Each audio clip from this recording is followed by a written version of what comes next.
माणगाव तालुक्यात अनेक ठिकाणी पावसाळी पर्यटन मोठ्या प्रमाणावर सुरू असते, परंतु त्या क्लिफ जम्पिंगच्या नावावर सध्याच्या उन्हाळ्याच्या दिवसांमध्ये सुद्धा दुर्गम जंगल परिसरातील वन्य प्राणी आणि पक्ष्यांची तहान भागवणाऱ्या प्राण्याच्या स्रोतांवर, डोंगर दऱ्यांमधील कुंडांवर शहरातील अतिउत्साही तरुण पर्यटकांचा वावर किंवा त्याला आपण एक प्रकारे उपद्रवच म्हणू शकतो तो वाढला आहे, तोही स्वतःचा जीव धोक्यात घालून।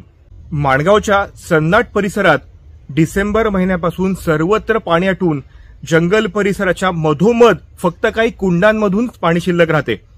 कुंभ्याच्या धबधब्याप्रमाणेच गेल्या वर्षापासून सन्नाट गावची ही कुंडे आणि धबधबा देखील मोठ्या प्रमाणात समाज माध्यमांवरून व्हायरल होत आहे।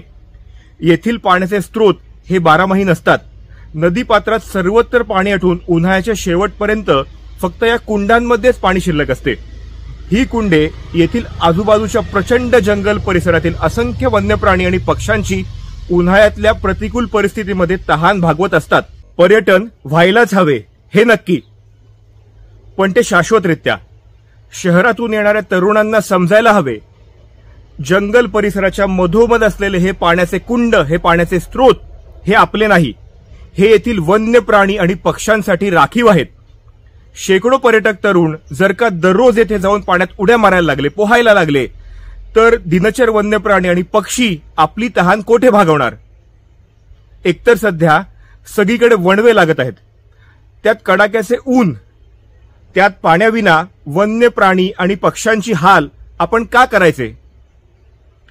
येथील स्थानिक लोक आणि तरुण देखील आजपर्यंत कधीच येथील कुंडांमध्ये जाऊन उड्या मारत नव्हते किंवा पोहत नव्हते। हे पाण्याचे स्रोत वन्य पशु पक्ष्यांसाठी राखलेले होते आणि राखलेलेच राहावेत।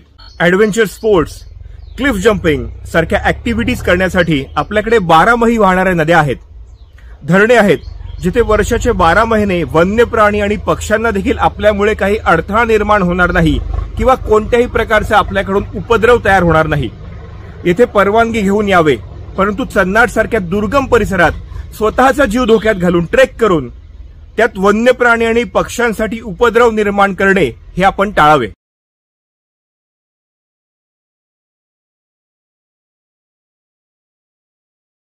काही दिवसापासून सोशल मीडियावरती एक व्हिडिओ व्हायरल होते, ज्यामध्ये माणगाव तालुक्यातील जो कुंभे वॉटरफॉल आहे त्याच्या काहीच अंतरावरती एक नवीन वॉटरफॉल एक्सप्लोर केल्याची माहिती आपल्या समोर येत आहे।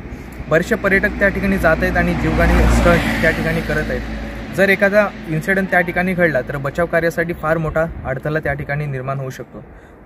प्रशासनाकडे एकच आमची विनंती असेल की हे जे काही ग्रुप्स येतात किंवा जे काही पर्यटक येतात त्यांच्यावरती कुठेतरी एक निर्बंध लागला पाहिजे आणि त्यांना एक योग्य ती गाईडलाईन दिली पाहिजेत। जर आपण पार्टचा विचार केला तर जो पार्ट आता नवीन एक्सप्लोर झालेला आहे त्याच्या काहीच अंतरावरती कुंभे वॉटरफॉल आहे, त्या ठिकाणी एक 3 महिन्यापूर्वी एक इन्सिडेंट झालेला आहे, ज्यामध्ये एका महिलेचा त्या ठिकाणी दुर्दैवी अंत झाला होता आणि ह्याचाच एक अनुभव घेऊन आपण त्या ठिकाणी प्रशासनाने एक जागरूकता दाखवावीत ही आमची सर्व रेस्क्यू टीम्सकडून एक विनंती असेल।